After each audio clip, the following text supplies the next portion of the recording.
Hi, how are you tonight? Hello. How are you? Welcome, everyone. We'll give everybody a few minutes to log on and welcome Congressman Evans.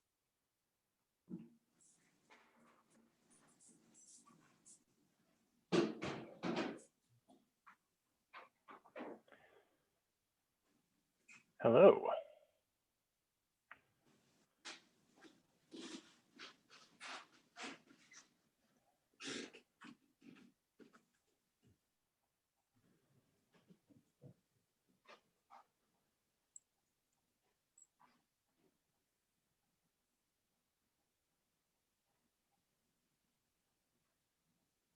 Yeah, Carolyn, we realized that this morning, but we had this scheduled for a couple of weeks. So hopefully we can catch up on Biden's remarks after we finish here tonight. So, but in the meantime, if everybody wants to put their name and where they're from in the chat.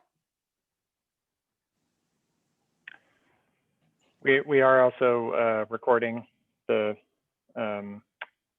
conversation, and we will be posting this on our YouTube channel and emailing it out to all the people who registered.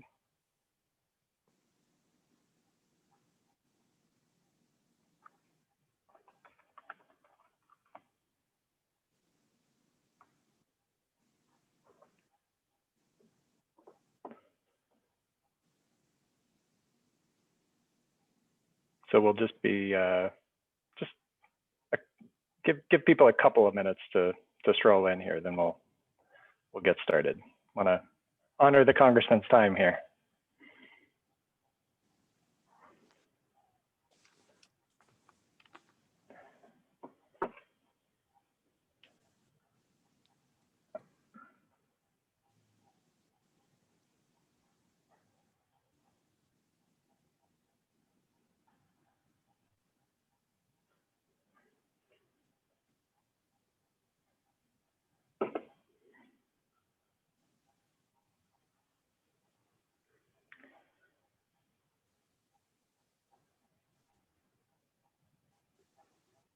Love seeing all the folks and what their names are and where they're from in the chat. We are a bit, you know, one of the best things, I guess, about the COVID era is now we all get together a lot more, regardless of our locations. So that's a good thing.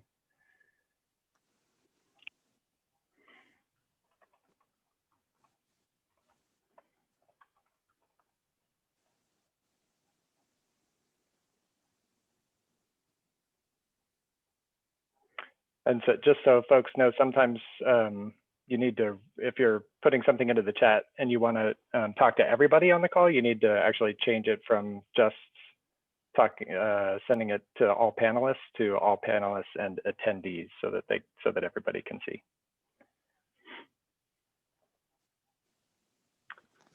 All right. Well, I think you know, we had you know, a couple hundred people RSVP for this, and I know that a lot of people wanted to come but couldn't make it. So as I said a minute ago, we will be recording this and sharing it on our YouTube channel. We'll email it out to our list and share it with our partner activist organizations.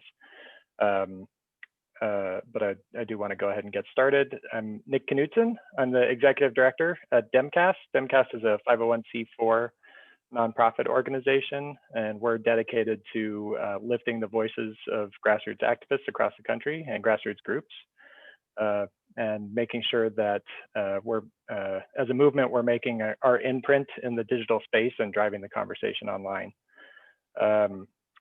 I think I'm going to hand it over to Jamie, who's going to introduce the congressman.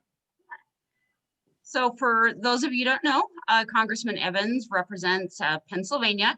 He was elected in a special election in 2016. And before that, he served as a state representative for 36 years. Now that we have the Democratic majority, Congressman Evans is looking forward to advancing priorities, protecting healthcare, reducing health disparities, advocating for gun reform, criminal justice, and economic development. And I know he has been a big champion of the For the People Act. So we'll let the congressman take it away. Thank you very much, Jen. I appreciate this opportunity. And this is really a pleasure because this is how I got started, through activism. And it is at the basis of activism that was a driving force for me. And I learned a great deal. Activism, which led up to advocacy.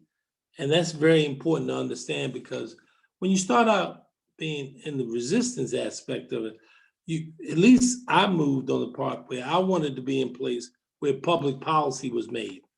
And it was public policy that I felt very strongly about in terms of making a change in people's lives. That's how I thought it was very, very unfortunate. And when I said it to you, the example I would say to you, like going to Washington, specifically, I started off on the Agriculture Committee. And in starting off at the Ag Committee, I was a strong believer that food policy was foreign policy and that food could transcend a point of view throughout the world. It's not limited in what you can do, but food policy can. From there, I started talking about dealing with poverty. And dealing with poverty led up to me being on the Ways and Means Committee. It led up to me dealing with the earned income tax, the child tax credit. All of those issues specifically from advocacy led up to the point of being in a position of having opportunity to affect the public policy.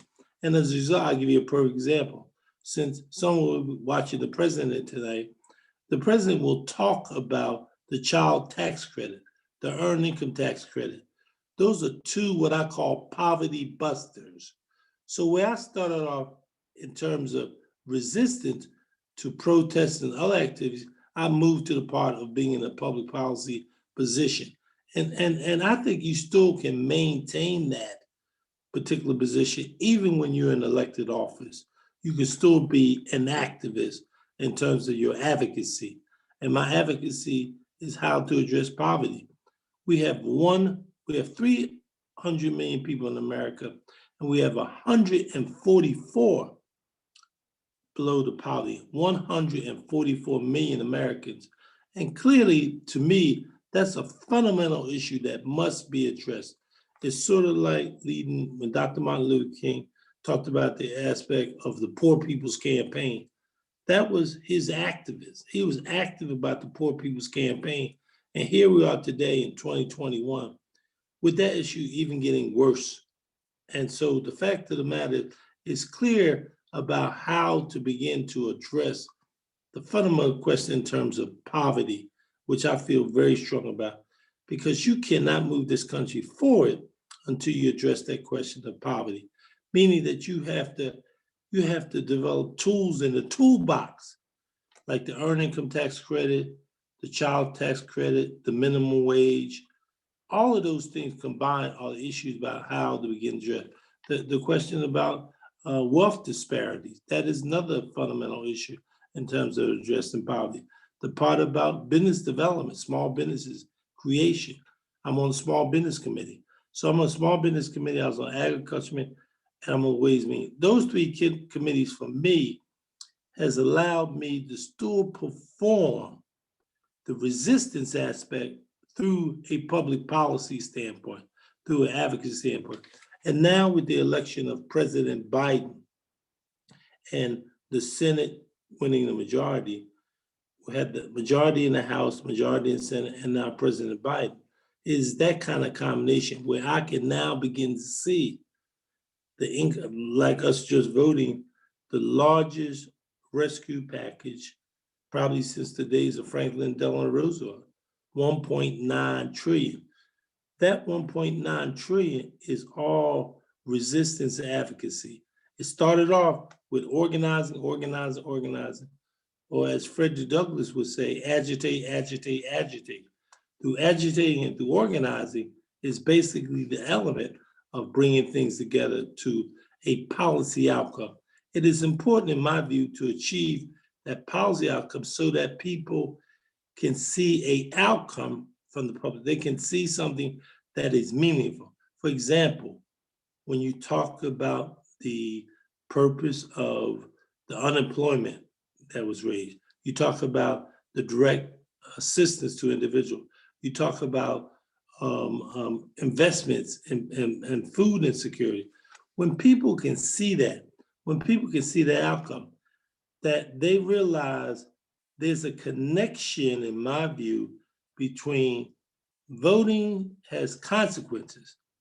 Now, that's another big battle, as the late John Lewis would say, that protecting voting rights, to continue to have people, because voting rights also is an element in the process of resistance, participating, organizing, never missing an election, being involved, organizing. All those elements are something that are very essential. I'm gonna close with this. I think we're at a very crossroad, and as the late John Lewis would always say, if you see something, do something. If you see something, do something. That's the message that I watched when I was 10 years old and I first learned about John Lewis. But then I had the pleasure to serve with him. And if anybody was consistent in that message, John Lewis would. So that's kind of what I'd like to leave you with. If you see something, do something. We have a couple of questions for you. The first one is that Democrats have not dealt well with rural poverty and embracing rural voters. How do we message the policies of Democrats to the rural voters? I think that we talk their language, that we express that, we are on their side and that we know. But you must show that in terms of policy outcomes.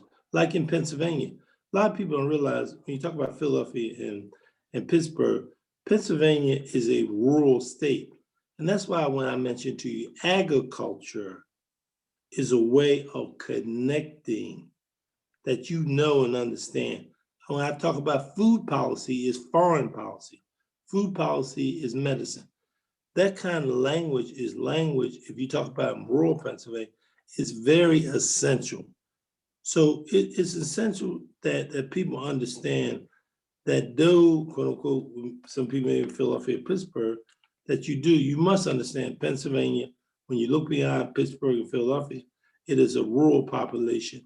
I know a lot about that, and the language is very important. And then the next question is, what is the most effective way that grassroots activists can advocate in the Senate for the passage of things like HR 1, HR 4, HR 8? What's the best way to get the senators on board on this important legislation?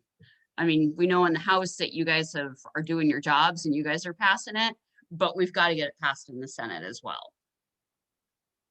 Look, one thing in any of this, any resistance, and then it is constant tenacity.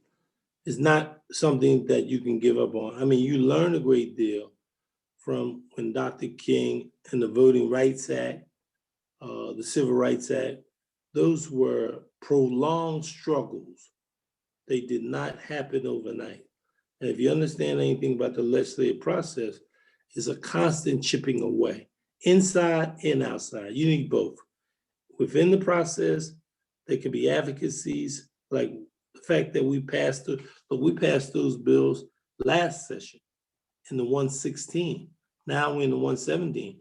So we passed them again. Now they're in the Senate.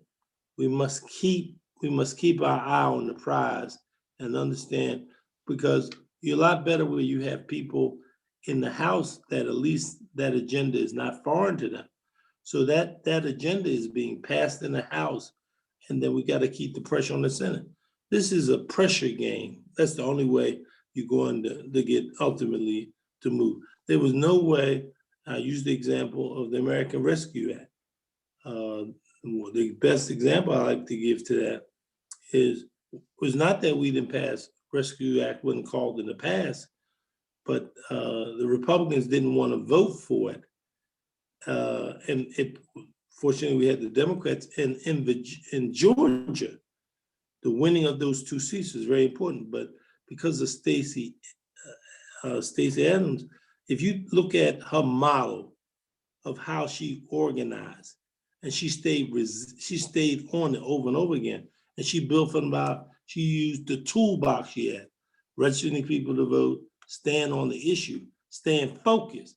And as a result of the organization movement she led, ultimately, reason we won in Georgia, which in return is why you have the American Rescue Act, was persistence. I'm not telling anybody, it's not going to be anything simple. And any advice for getting any Republicans to back any of the Democratic bills? That's a very good, hey, look. I'm sorry, I don't mean to laugh at that question, Look, Philip, but. Look, let me put it this way. He may strike lightning one day, and the only way you know is you stick with it. I mean, resistance. I said to you what Frederick Douglass said. He said, agitate, agitate, agitate. That is the only way I have known in my experience of observing, is that even in the case, and you may strike that lightning one day, but you need to know this is a prolonged struggle.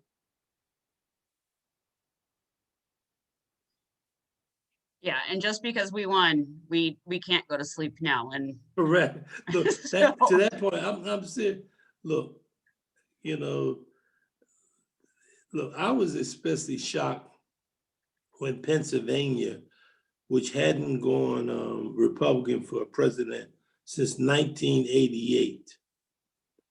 And when we lost Pennsylvania to Donald Trump in 2016, we could have gone to sleep. We could have said, you know, it's over.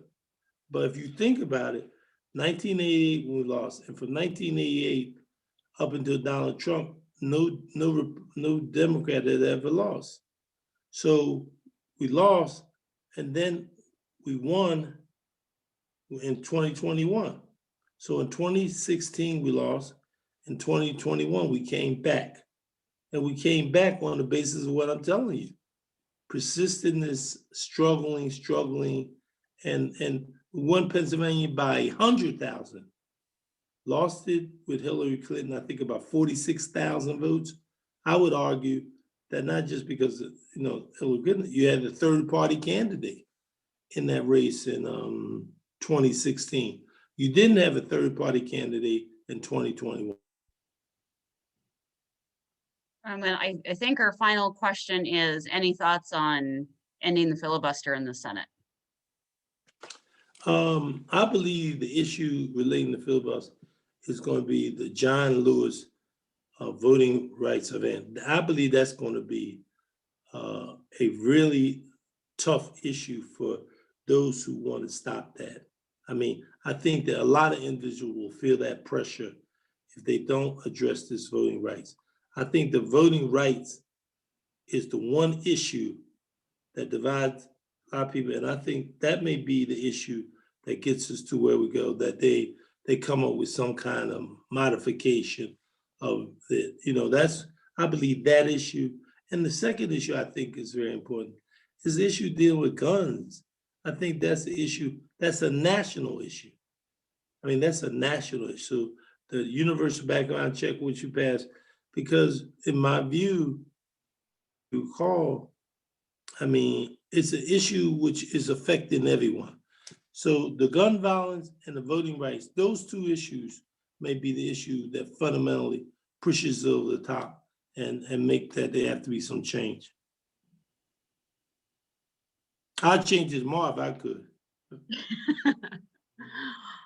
Thank you so much for your time, Congressman. Are there any other questions? Oh, we do have another one.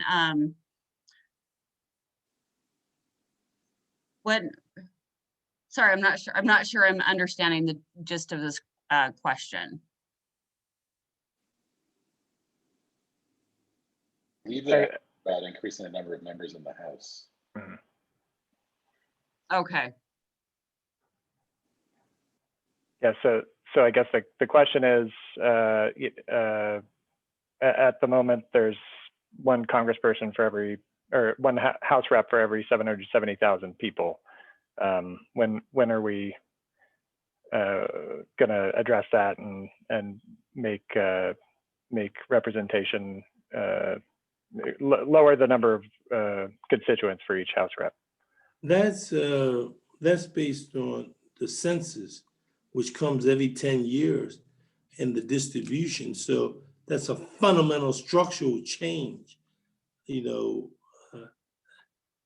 I've heard some people want to eliminate some people there now. As we know, we got some people, but that's what you're raising is an overall structural change in terms of the census. It happens every 10 years. Constitution said there has to be a census. So when you look at the census in terms of representation, that is where has to be dealt with. And that's dealt with, primarily that'd be dealt with the states.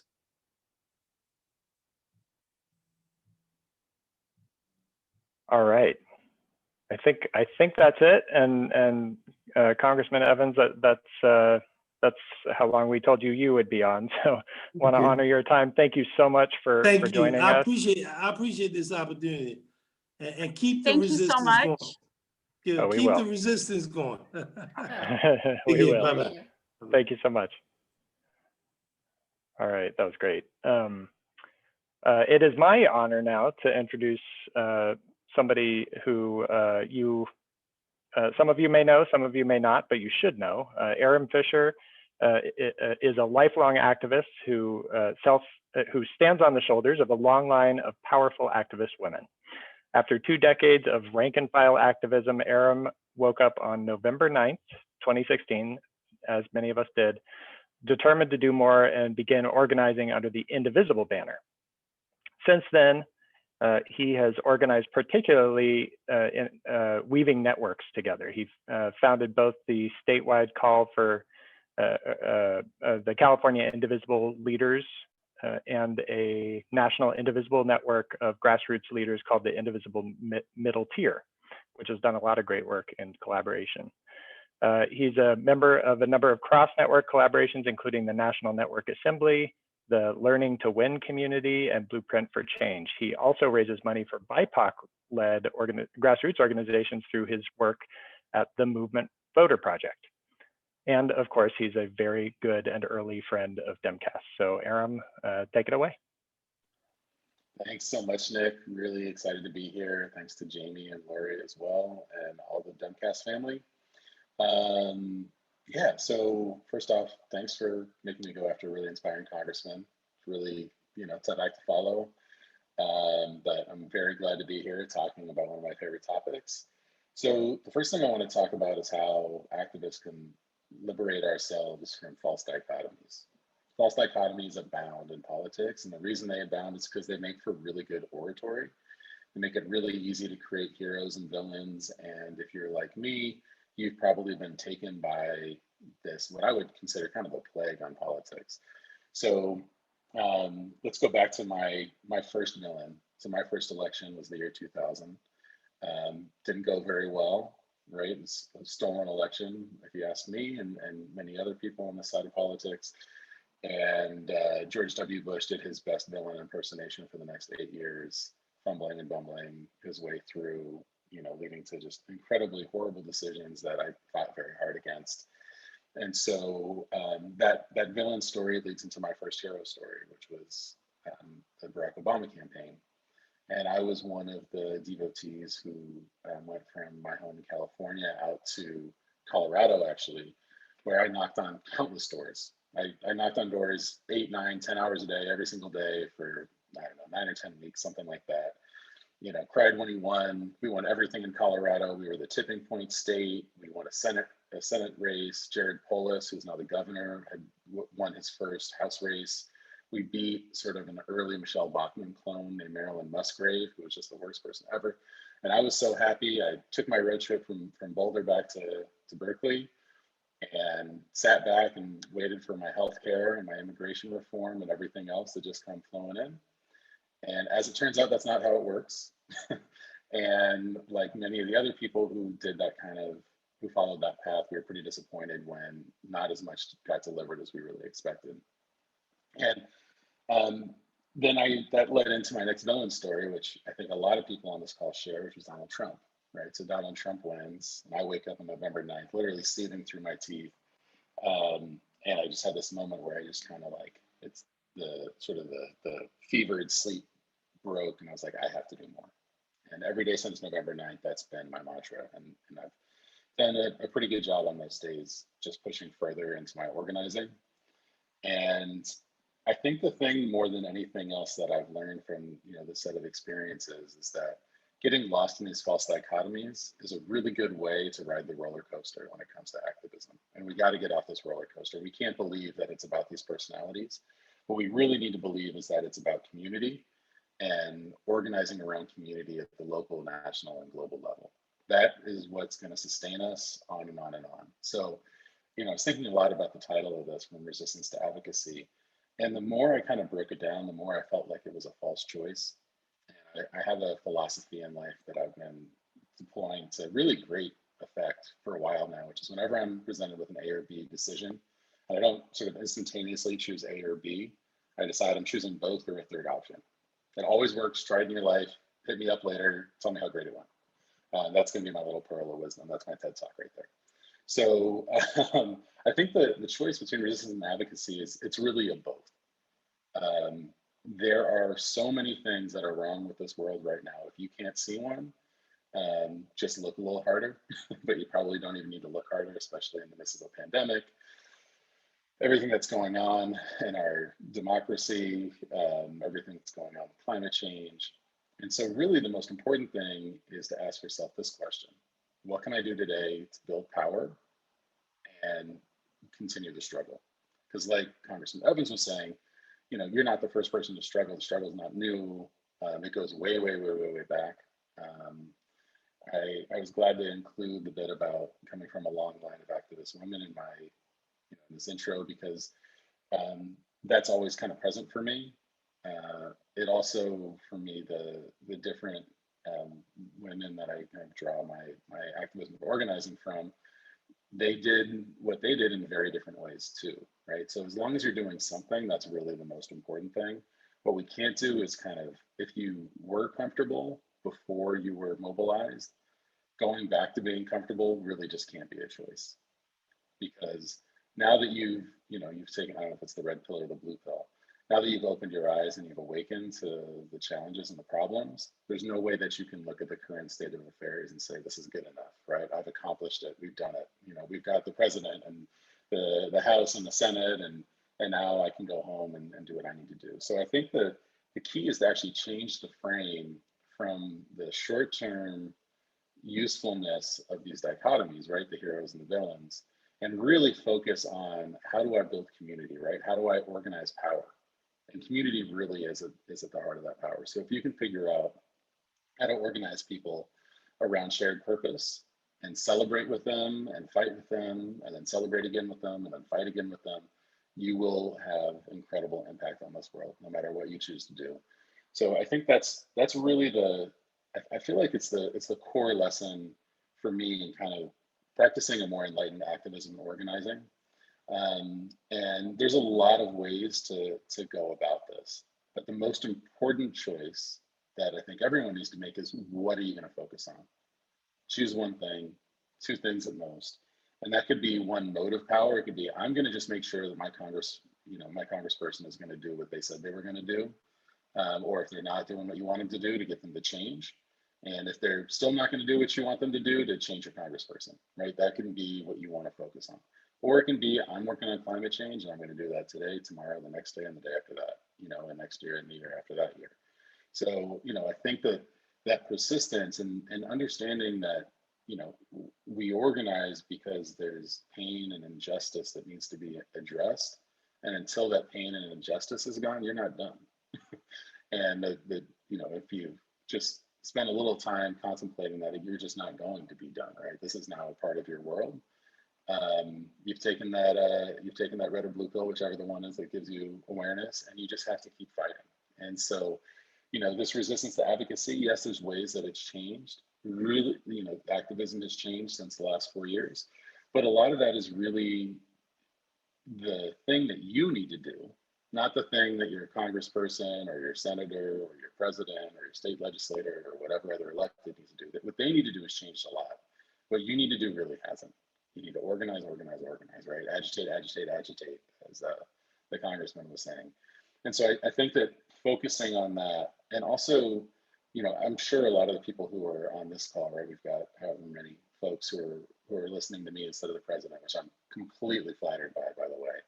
And you're not all my mom or my fiance, so thank you.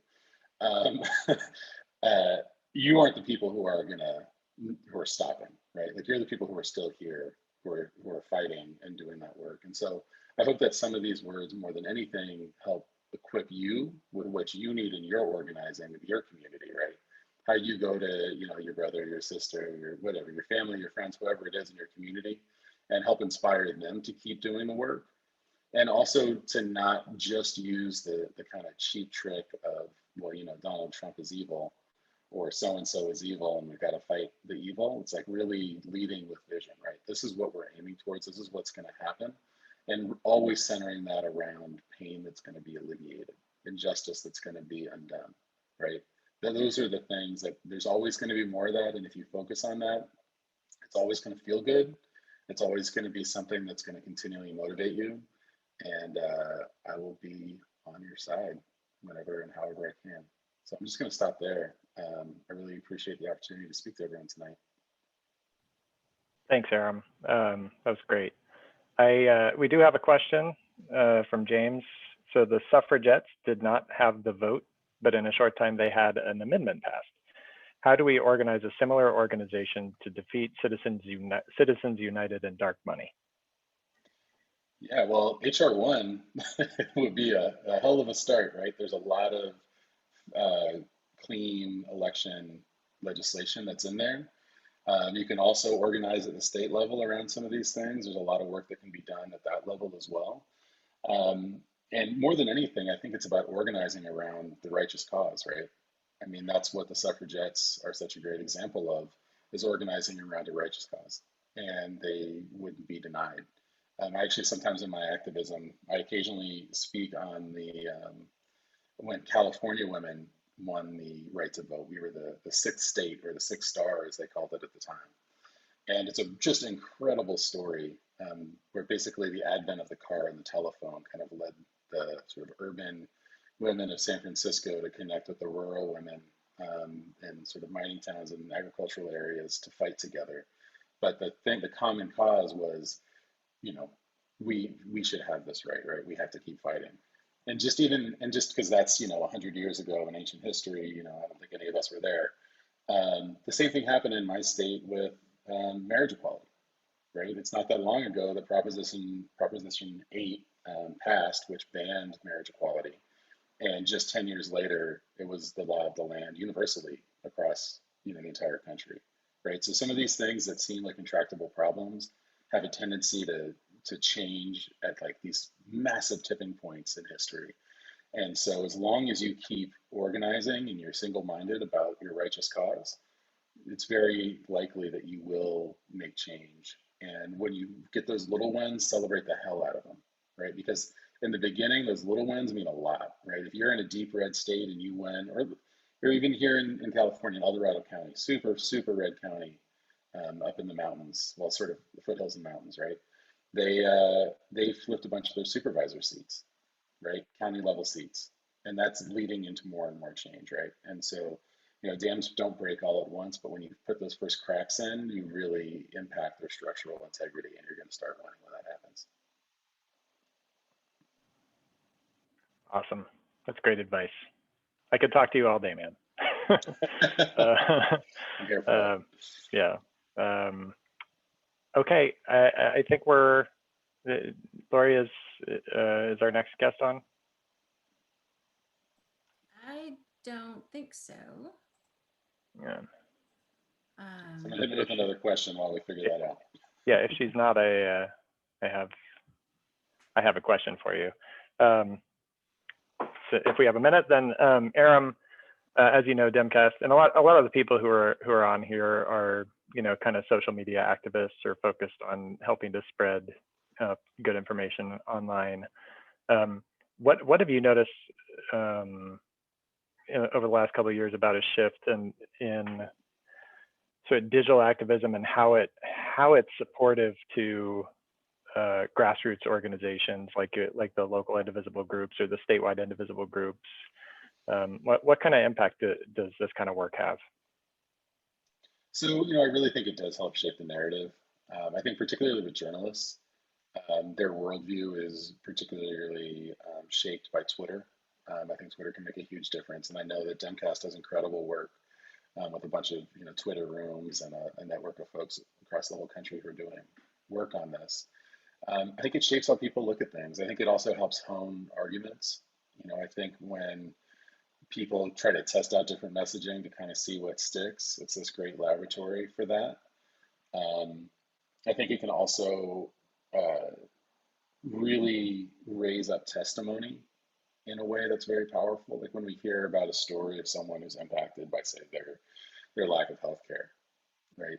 That can be an incredibly powerful thing. That was so central to us winning the fight to preserve the ACA. Without those stories of people who are deeply impacted, spreading on social media, would we have, preserved the ACA? I don't know.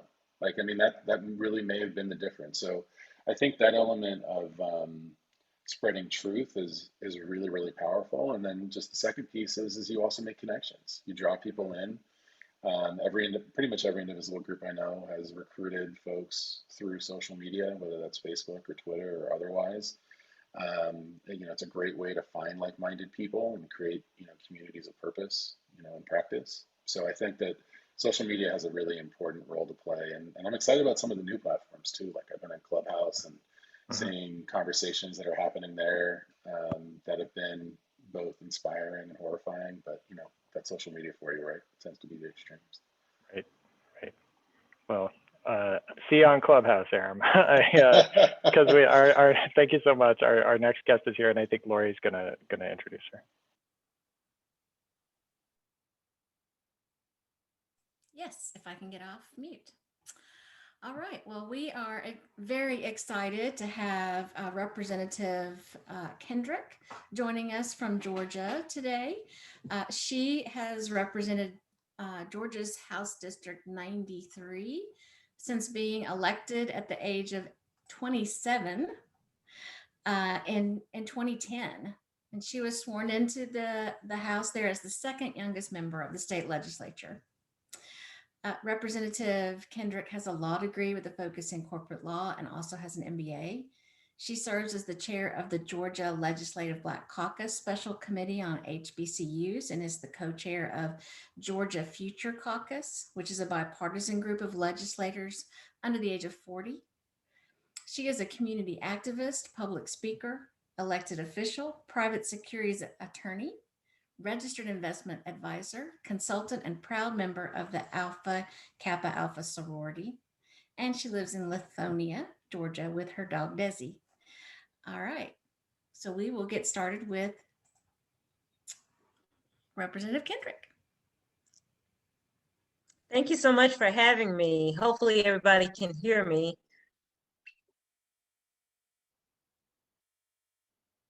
Okay, great.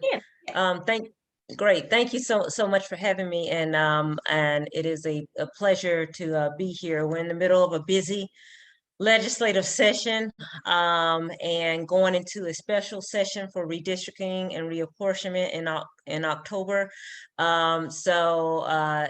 There's never a better time to talk about advocacy and transitioning over to advocacy and doing the work that's needed to be done to communicate with our elected officials. I again was one of the youngest members that was elected to the House.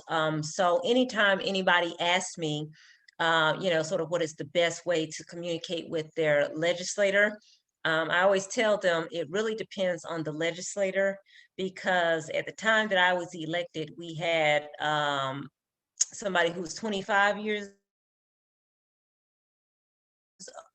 old, and we also years old. And the way that the 25-year-old was going to be influenced is going to be drastically different than the 92-year-old. So it's about knowing sort of who your audience is and what's the best way to communicate with them. Most people communicate with me on social media, which is my preferred method because I'm always on it. We get so many emails that it's very hard to look through those emails. And so it is always best to try to contact me on social media. Of course, we're in COVID territory now. So usually I would say come down to the Gold Dome and lobby your legislator. And you're still able to come down to the Gold Dome, but as you probably can imagine, we're trying to take restrictions with that. And so it's hard to get a rep to meet with you without a appointment. But if you cannot meet down in person, I would say the next best way is to figure out what works for your particular elected official that you're trying to get in contact with, and communicate with them that way. Everybody has a preference, and mine just happens to be social media, but others might prefer a good old-fashioned letter, or some might prefer that you sit down and have a cup of coffee with them. So everybody's different. And so I just tell people to figure out exactly what you're trying to accomplish, and know specifically who you are targeting and what their preferred method is. That's a great point. And I think, I don't think that I probably spend as much time thinking about that myself. We get told that like calls or visits are the most effective, and that was of course before COVID. But now that makes more sense to really think about your audience of one there, and how they might prefer to be interacted with. Now, we are thrilled that Georgia went blue for the national, but it's not a blue legislature. It's not. It's not. When I first got elected, it was about 59 of us. So it's 180 House members. And so Republicans held a supermajority for my first term, and we were able to gain some seats to break that. So we're at 75 now. You need to get to 91 in order to have the majority in the House. So we have 16 more seats to go. And we're hoping with this next election, we'll have some superstars on the top of the ticket, Stacey Abrams and Reverend Warnock. So we're hoping that we can convince people to vote down ballot, because that really is the reason that we didn't flip it this last time.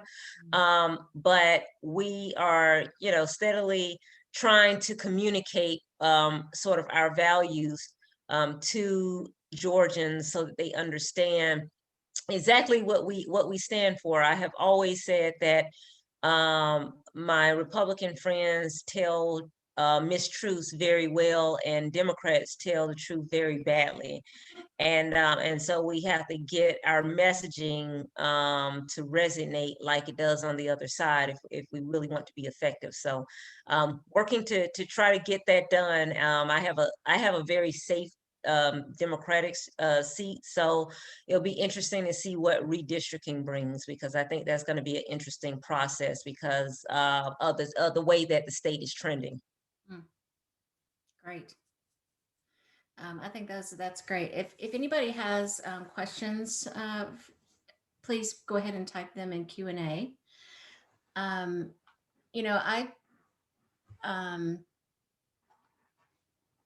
If you have someone in Georgia that is not lucky enough to be represented, by you or your colleagues, how would you suggest that they pressure their Republican representative on, and advocate for the things that they want to see in the House?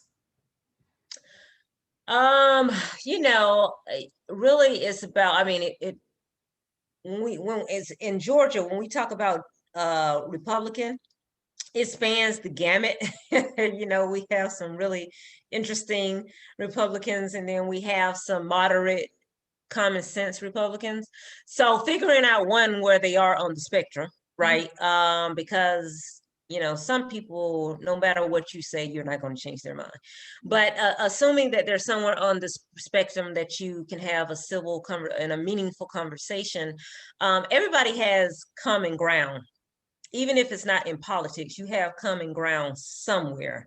One of my really good friends that came into the House with me, we were elected at the same time, is a Tea Party member.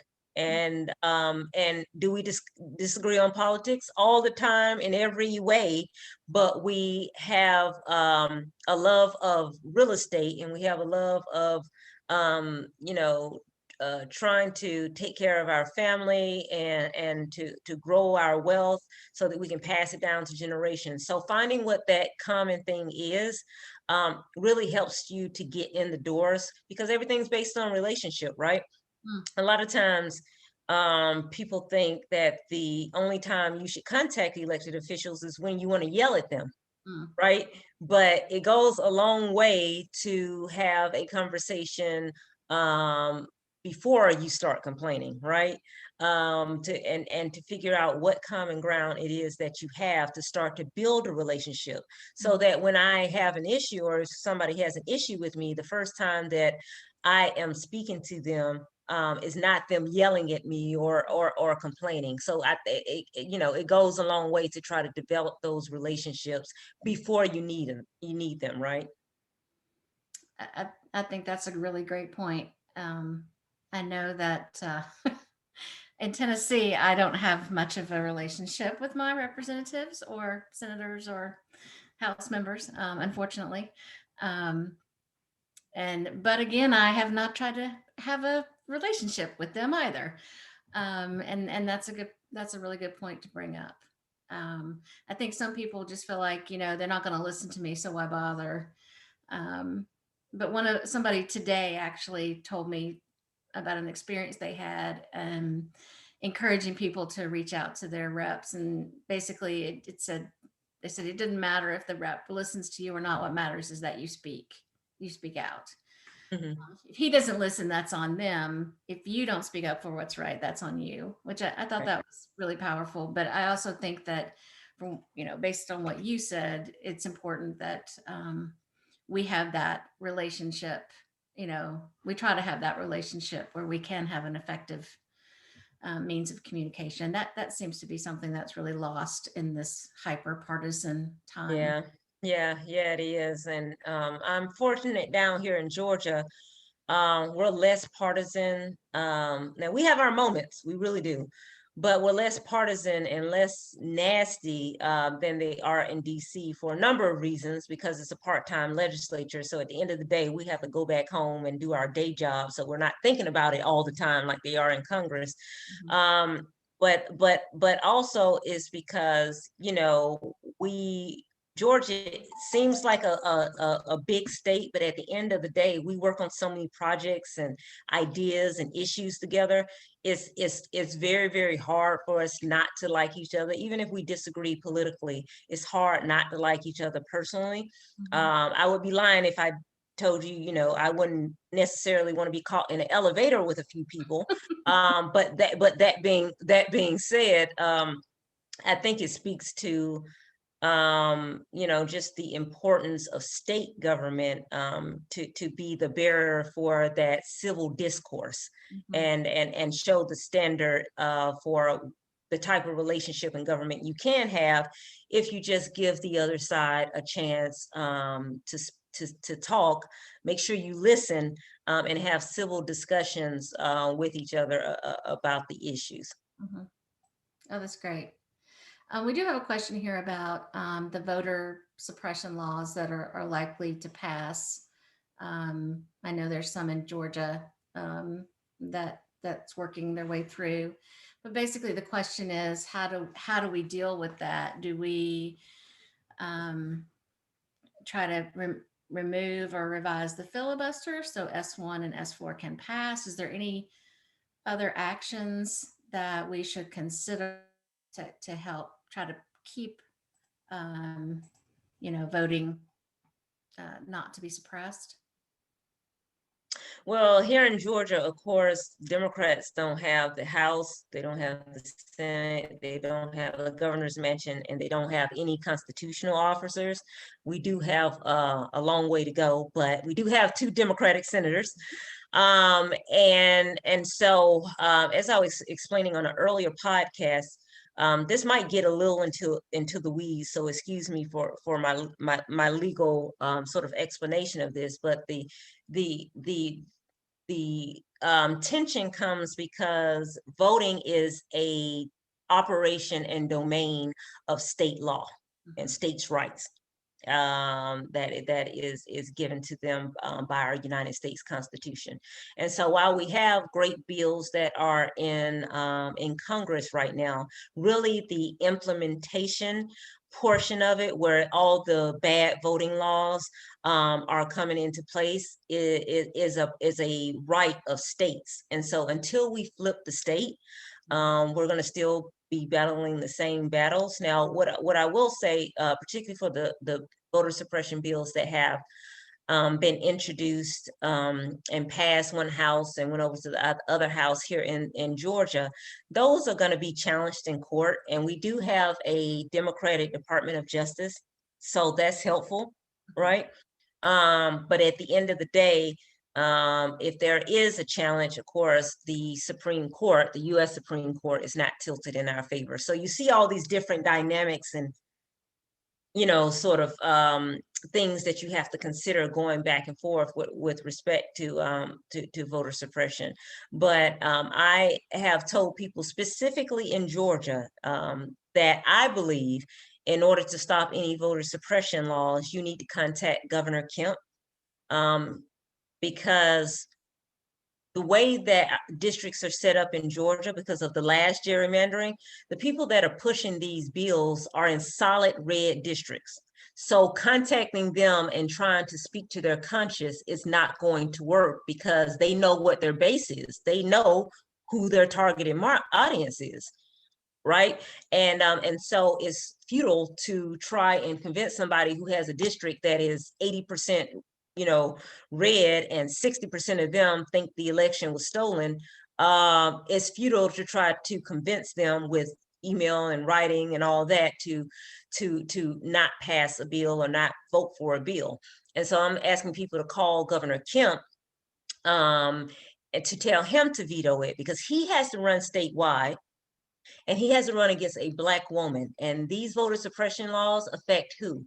Black and brown people. Mm-hmm. And we've gotten some signals that the governor, particularly after Trump Gate, is trying to moderate himself because there is an election coming up. He's made some moves to try to moderate himself. So I think that there's some vulnerability there and an opportunity that he might veto it. As a matter of fact, his own lieutenant governor, even though they don't run as a ticket, is still, his lieutenant governor, boycotted and would not preside over the Senate because he didn't agree with the voter election bills.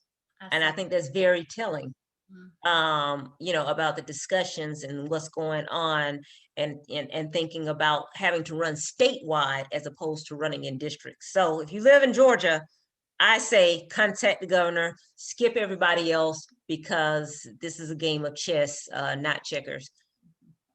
Great point. Thank you so much for joining us. We really appreciate your insight. Very valuable addition to our panelists today. Thank you so much. Thank you. Thank you for having me. And you can always follow me on social media. It's pretty much just Dar'shun Kendrick, but would love for you to engage with me on social media. Absolutely, we will. All right. Thank you. Absolutely. Thanks so much. You're welcome. Bye. So, man, what a great bunch of panelists we had today. I want to take a step back and just reflect on a couple of things that we heard and talk a little bit more about the social media side here. We heard Representative Kendrick there talk about Democrats tell the truth very badly. That gets down to messaging, right? And we heard Aram say, you know, the idea of moving from resistance to advocacy is it's not a yes or no. It's not a binary. It's more complicated than that, and that's absolutely true.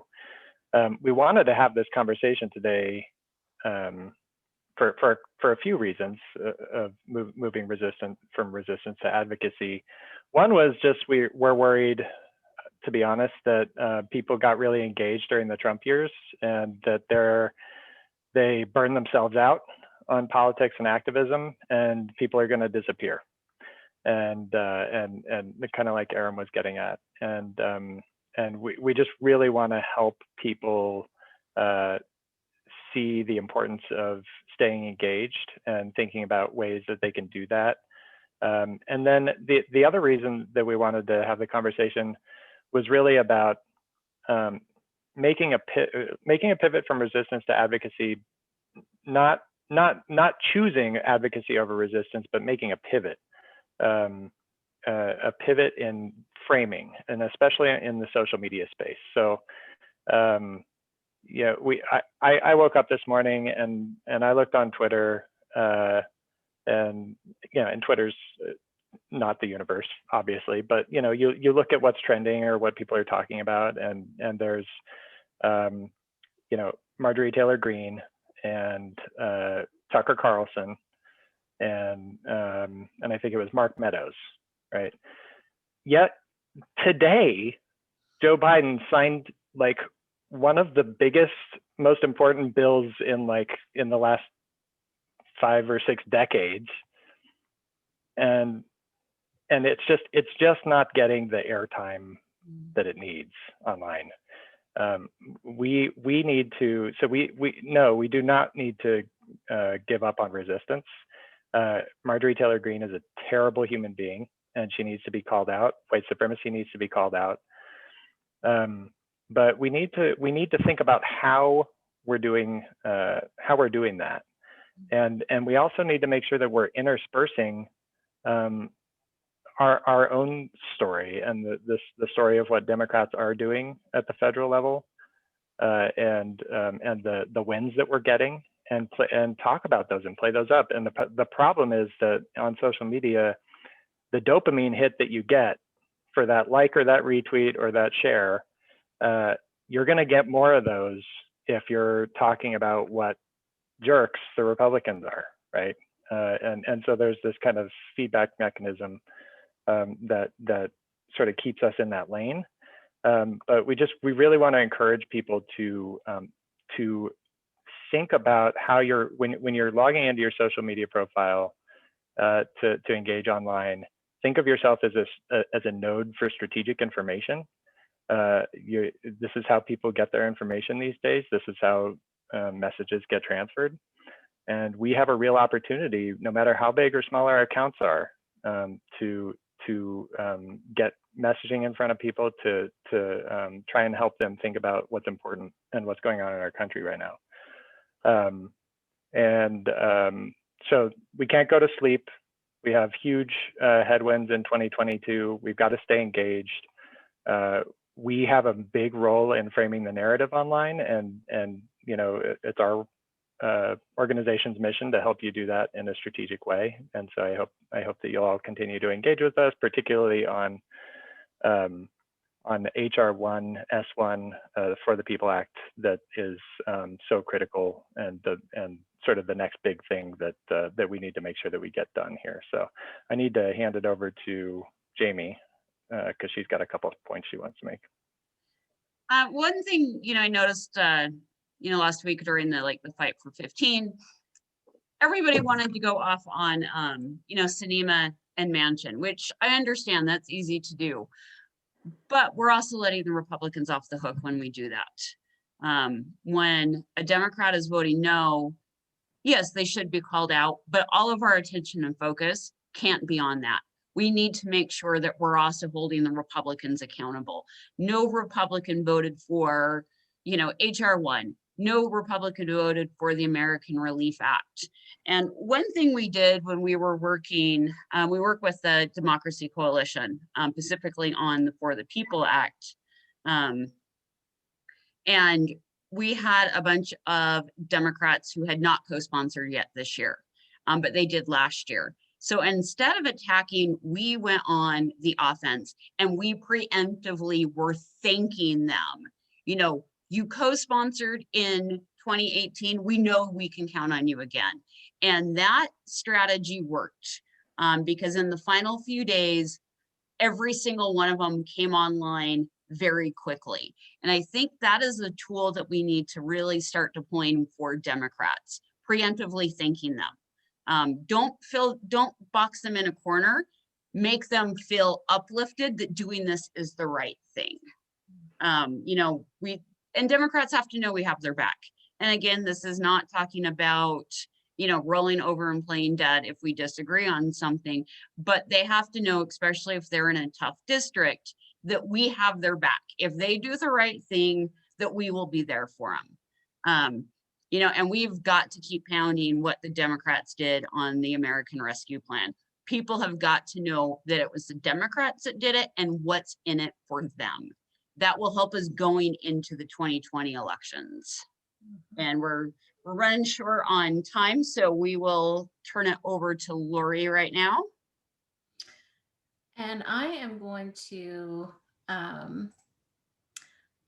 share something from Tim Ryan. If you have not heard Tim Ryan's speech on that from the chamber this week, then this is the way that we message. So here we go. Mr. Speaker, one of the earlier speakers said, this is the most dramatic change in labor law in 80 years. And I say, thank God.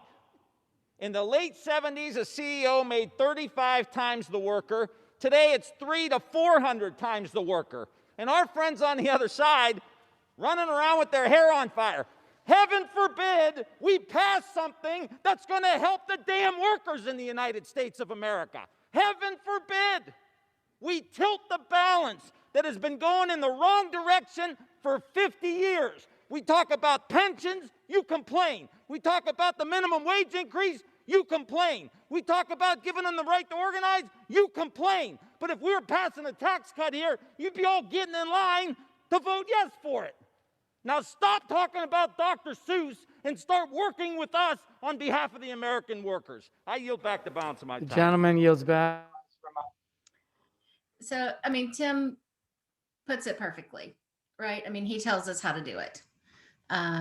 He talks about, you know, how it's going to help people, what the inequity, what the injustice is here, and that the GOP are talking about Dr. Seuss, you know.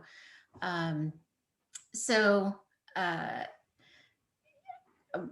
think that's a great ending point for this this webinar. And make sure that you sign up to join our team for the People Act. Nick just dropped that again. You know, we want to make sure that we think the best way to get For the People Act passed is that we engage with people like Manchin and Sinema on something that they support, that maybe it's worth doing in the filibuster over. So that's, you know, that's where we want to put the pressure, is to encourage them for that.